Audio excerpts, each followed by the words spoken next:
ప్రత్యేక బాధ్యత తీసుకొని మళ్ళీ బెస్ట్ ఎడ్యుకేషన్ అంటే ప్రభుత్వ బడిలో దొరుకుతుంది అనే విధంగా ఈరోజు విద్యారంగాన్ని గొప్పగా తీర్చిదిద్దుతున్నటువంటి నారా లోకేష్ గారికి హృదయపూర్వక అభినందనలు అధ్యక్ష. జియో 117ని ఆ రోజు దుర్మార్గమైనటువంటి జియోని తీసుకొచ్చి విద్యార్థులకు నష్టం చేశారు, టీచర్లకు నష్టం చేశారు ఆ ప్రభుత్వంలో. దాన్ని జియో 117 తీసేసి మళ్ళీ విద్యా వ్యవస్థలన్నీ కూడా బ్రహ్మాండంగా తీర్చిదిద్దుతున్నారు నారా లోకేష్ గారు. ప్రపంచంలోని టాప్ 100 యూనివర్సిటీల్లో మన ఆంధ్రప్రదేశ్ నుండి ఉండాలనే ఆకాంక్షతో విద్యార్థుల్ని తరగతి గదుల్లోనే గొప్ప నాయకులుగా గొప్ప వ్యక్తులుగా తీర్చిదిద్దాలనే లక్ష్యంతో ఈరోజు ప్రభుత్వం ముందుకెళ్తుంది అధ్యక్ష. ఈరోజు పగటిపల్లకి అంటున్నారు అధ్యక్ష ప్రతిపక్షంలో. మళ్ళీ మేము అధికారంలోకి వస్తాం, మళ్ళీ 20 ఏళ్ళు మేమే ఉంటాం అంటున్నారు, మళ్ళీ 30 ఏళ్ళు ఉంటాం అంటున్నారు. గతంలో మీరు చేసినటువంటి పనులు మర్చిపోలే ప్రజలు, గతంలో మీరు చేసినటువంటి వాటిని. ఇంకా మీరు వచ్చేది ఎక్కడ?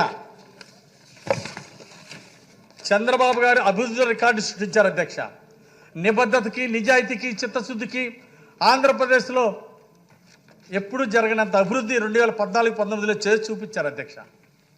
అట్లాగే చంద్రబాబు గారి నాయకత్వంలో పంట కుంటలు కానీ, వరద బాధితులు ఆదుకోవడంలో కానీ రికార్డు సృష్టించారు అధ్యక్ష.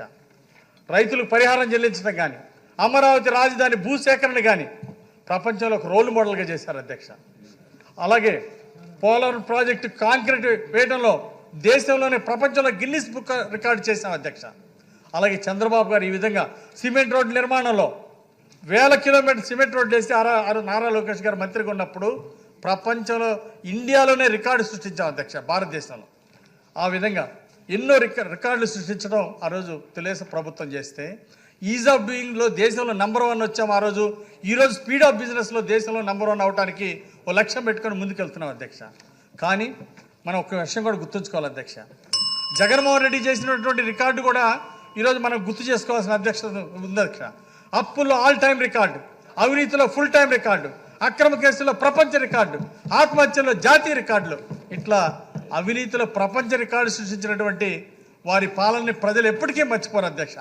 ఖచ్చితంగా మరో 2047 దాకా ఎన్డీఏ ప్రభుత్వం కొనసాగుతుంది. ఈరోజు చంద్రబాబు నాయుడు గారు మాకు ఒక మంచి బహుమతి ఇచ్చారక్క.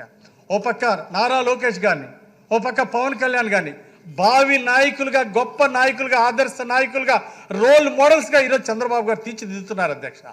ఖచ్చితంగా అలాగే ఎమ్మెల్యేలు కూడా మళ్ళీ ప్రజలకు మంచి సేవ చేసి భవిష్యత్తులో ఆదర్శంగా ఉండాలని రాష్ట్రాన్ని 2047 స్వర్ణాంధ్ర